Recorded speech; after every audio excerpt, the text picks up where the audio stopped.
សួស្តីបងប្អូនថ្ងៃនេះខ្ញុំធ្វើញោមស្លឹកត្រចៀកជ្រូកជាមួយនឹងស្វាយខ្ចីចំពោះគ្រឿងផ្សំសម្រាប់ធ្វើញោមស្លឹកត្រចៀកជ្រូកនេះដែរគឺខ្ញុំមានស្លឹកត្រចៀកជ្រូកស្ងោរស្វាយខ្ចីម្ទេសខ្ទឹមក្រហមខ្ទឹមសក្រូចឆ្មាសណ្តែកដីលីងស្ករសទឹកត្រីហើយនឹងជីគ្រប់មុខក្រូចឆ្មាខ្ញុំប្រើដោយសារអីស្វាយរបស់ខ្ញុំថ្ងៃហ្នឹងខ្ញុំទិញមកវាអត់សូវជូរអញ្ចឹងខ្ញុំបន្ថែមក្រូចឆ្មាដើម្បីយករសជាតិជូរហើយជីគ្រប់មុខបងប្អូនមានជីអីខ្លះដាក់ទៅហើយឥឡូវនេះខ្ញុំចាប់ផ្ដើមផ្សំគ្រឿងការធ្វើញោមត្រចៀកជ្រូកនេះដែរមានប្រើជាមួយនឹងស្វាយខ្ចីអញ្ចឹងបងប្អូនលួចខ្ទឹមក្រហមឲ្យច្រើនជាងខ្ទឹមសណាបងប្អូនណាហើយការប្រើម្ទេសវិញគឺយើងដាក់នៅចុងក្រោយគេគាត់ថាធ្វើញោមនេះតើមានហឹរបន្តិចមិនឆ្ងាញ់ខ្ញុំចាប់ដើមដាក់ស្ករសចំនួន1វែកហើយនឹងទឹកត្រីក៏ចំនួន1វែកដែរបើសិនជាបងប្អូនញ៉ាំប៊ីចេងបងប្អូនអាចដូចប៊ីចេងបន្ថែមបន្តិចទៅអត់ជាមានបញ្ហាអីទេគាត់ថាខ្ញុំអត់ប្រើប៊ីចេងទេរួចហើយខ្ញុំកូរច្របល់បន្តិចទៅខ្ញុំក៏ដាក់ស្វាយដែលខ្ញុំបានឈូសជាសរសៃហ្នឹងដាក់កូរច្របល់ជាមួយនឹងទឹកត្រីស្ករសខ្ទឹមសខ្ទឹមក្រហមហ្នឹងឲ្យរៀងទុំស្វាយបន្តិចបងប្អូនយើងកូរឲ្យរៀងសព្វទៅចំពោះរសជាតិញោមហ្នឹងដែរយើងយករៀងជូរផ្អែមប្រៃហឹររួចហើយខ្ញុំក៏បន្ថែមក្រូចឆ្មាចំពោះក្រូចឆ្មានេះខ្ញុំប្រើតែកន្លះផ្លែទេព្រោះស្វាយខ្ញុំក៏វាមានរៀងរសជាតិជូរដែរគាត់ថាវាមិនជូរដិតអញ្ចឹងហើយខ្ញុំក៏លួចប្រើក្រូចឆ្មាកន្លះផ្លែសិនចាំភ្លក់ថែមថយនៅពេលក្រោយទៀតបន្ទាប់ពីខ្ញុំបានដាក់ក្រូចឆ្មាហើយខ្ញុំបង្កូរច្របល់ស្វាយទឹកត្រីស្ករហើយនឹងក្រូចឆ្មាហ្នឹងឲ្យរៀងរលាយសព្វសាច់បន្តិចទៅណាបងប្អូនហើយបើសិនជាបងប្អូនមិនចង់ញោមស្លឹកត្រចៀកជ្រូកទេបងប្អូនអាចញោមចំហុះជ្រូកស្ងោរក៏បានដែរប៉ុន្តែខ្ញុំចូលចិត្តត្រចៀកជ្រូកជាងពួកអីវាមានឆ្អឹងខ្ចីវាយកពេលយើងញ៉ាំទៅវាស្រួយឈប់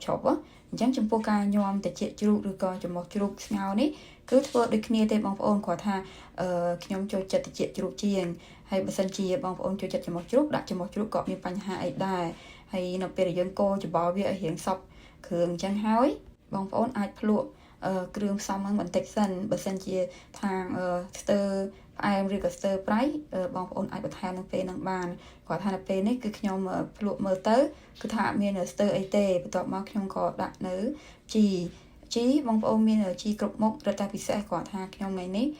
ទៅកាត់នៅកន្លែងតំណាំហ្នឹងគឺមានតែជីអង្កាមជីនាងវងហើយនឹងជីស្លឹកម្លូបងប្អូនខ្លះគាត់ហៅជីថ្ពាល់ពិតថ្ពាល់ត្រីខ្ញុំមានកូរច្របល់ឲ្យវាចុះឡើងប៉ុន្តែខ្ញុំកូរឲ្យខ្លាំងទេបងប្អូនបើសិនជាយើងកូរខ្លាំងទៅខ្លាចជីហ្នឹងវាទូវាអត់សូវស្អាតហើយការញោមត្រចៀកជ្រូកនេះដែរបើសិនជាបងប្អូនចូលចិត្តជីច្រើនបងប្អូនដាក់ទៅក៏រឹតតែឆ្ងាញ់ដែរខ្ញុំឃើញជីរៀងស្ទើតិចខ្ញុំក៏បន្ថែមជីបន្តិចទៀតទៅអញ្ចឹងការធ្វើញោមត្រចៀកជ្រូកថ្ងៃនេះគឺវាអត់មានអីពិបាកទេបងប្អូនងាយស្រួលក៏យើងស្ងោរត្រចៀកជ្រូកឲ្យឆ្អិនហ្នឹងទៅយើងដាក់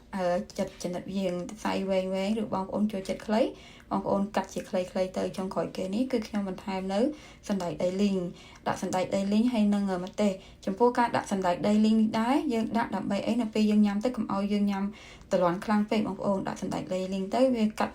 អាជាតិតលន់នៃត្រចៀកជ្រូកឬក៏ចំហុះជ្រូកនឹងឯងហើយបើបងប្អូនចូលចិត្តញ៉ាំហឹរដាក់ម្ទេសឲ្យច្រើនទៅបានឆ្ងាញ់ប៉ុន្តែខ្ញុំដាក់ម្ទេសតែមួយផ្លែទេព្រោះអីប្តីខ្ញុំគាត់អបកាយញ៉ាំហឹរទេអញ្ចឹង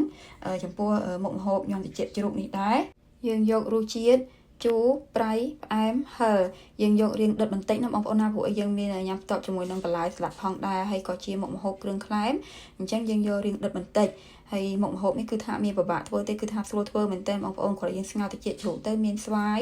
មានជីហើយនឹងខ្ទឹមសខ្ទឹមក្រហមដាក់លាយចូលគ្នាច្របល់ចូលឲ្យសព្វសាច់ទៅភ្លក់ទៅតាមការចូលចិត្តប៉ុន្តែគាត់ថាមុខម្ហូបគ្រឿងក្លែមចេះតរៀងហឹរបន្តិចបានឆ្ងាញ់ណាបងប្អូនណា